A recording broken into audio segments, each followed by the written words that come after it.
আসসালামু আলাইকুম। আজকের এই ভিডিওতে আলোচনা করব গাড়ির ফুয়েল কনজাম্পশন নিয়ে।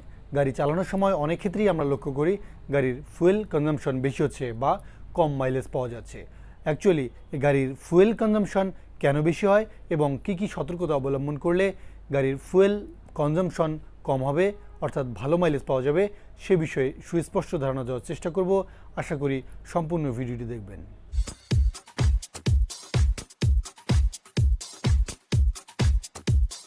গাড়িতে ফুয়েল কনজাম্পশন বেশি হওয়ার অনেকগুলো কারণ রয়েছে। এর মধ্যে অন্যতম হচ্ছে গাড়িতে নন জেনুইন স্পেয়ার পার্টস ব্যবহার করা। আপনার গাড়িতে নন জেনুইন স্পেয়ার পার্টস ব্যবহার করলে গাড়ির ফুয়েল কনজাম্পশন বেশি হবে।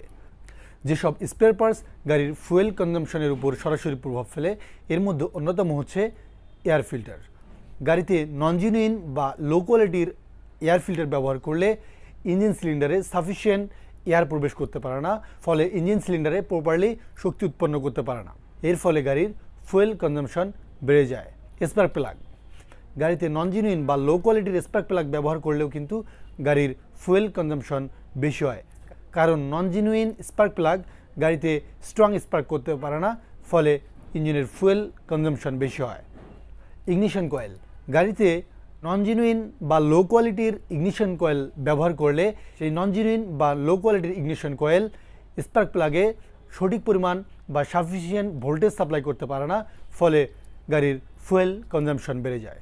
গাড়ির ফুয়েল কনজাম্পশন বেশি হওয়ার আরেকটি কারণ হচ্ছে ড্রাইভিং হ্যাবিটস।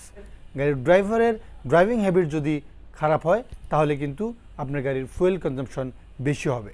গাড়ি চালানোর সময় যদি ড্রাইভার সাডেনলি ব্রেক করে, সাডেনলি অ্যাক্সেলারেশন করে, তাহলে গাড়ির ফুয়েল কনজাম্পশন বেড়ে যাবে। টায়ার প্রেশার, গাড়ির ফুয়েল কনজাম্পশনের অন্যতম আরেকটি কারণ হচ্ছে গাড়ির টায়ার প্রেশার।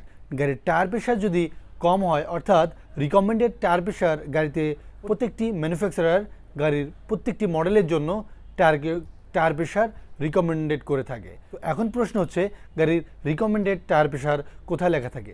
গাড়ির রিকমেন্ডেড টায়ার প্রেশার গাড়ির ড্রাইভিং দরজা খুলে সাইড ওয়ালের মধ্যে দেখবেন যে একটি স্টিকার রয়েছে, সেই স্টিকারের মধ্যে রিকমেন্ডেড টায়ার প্রেশার লেখা থাকে এবং সেই রিকমেন্ডেড টায়ার প্রেশার অনুযায়ী কিন্তু আমাদের গাড়ির চাকায় প্রেশার দিতে হবে বা হাওয়া দিতে হবে। রিকমেন্ডেড টায়ার প্রেশারের চেয়ে যদি টায়ার প্রেশার কম থাকে তাহলে গাড়ির ফুয়েল কনজাম্পশন বেড়ে যাবে, কারণ টায়ারের প্রেশার যখন কম থাকে তখন গাড়ি অনেক ভার চলে বা গাড়ির ইঞ্জিনের উপর লোড পড়ে যায়, এই জন্য গাড়ির ফুয়েল কনজাম্পশন বেড়ে যায়। ফুয়েল, গাড়ির ফুয়েল কনজাম্পশন বেশি হয় আরেকটি কারণ হচ্ছে যে কন্টামিনেটেড ফুয়েল। গাড়িতে যদি কন্টামিনেটেড ফুয়েল রিফিল করা হয় বা কন্টামিনেটেড ফুয়েল কোনো কারণে প্রবেশ করে তাহলে কিন্তু গাড়ির ফুয়েল কনজাম্পশন বেশি হয়। এছাড়াও আনঅথরাইজ ফুয়েল পাম্প থেকে যদি ফুয়েল না হয় সেক্ষেত্রে অনেক ক্ষেত্রে কিন্তু কম ফুয়েল প্রবেশ করে, সেক্ষেত্রে কিন্তু ফুয়েলের উপর ইফেক্ট পড়বে।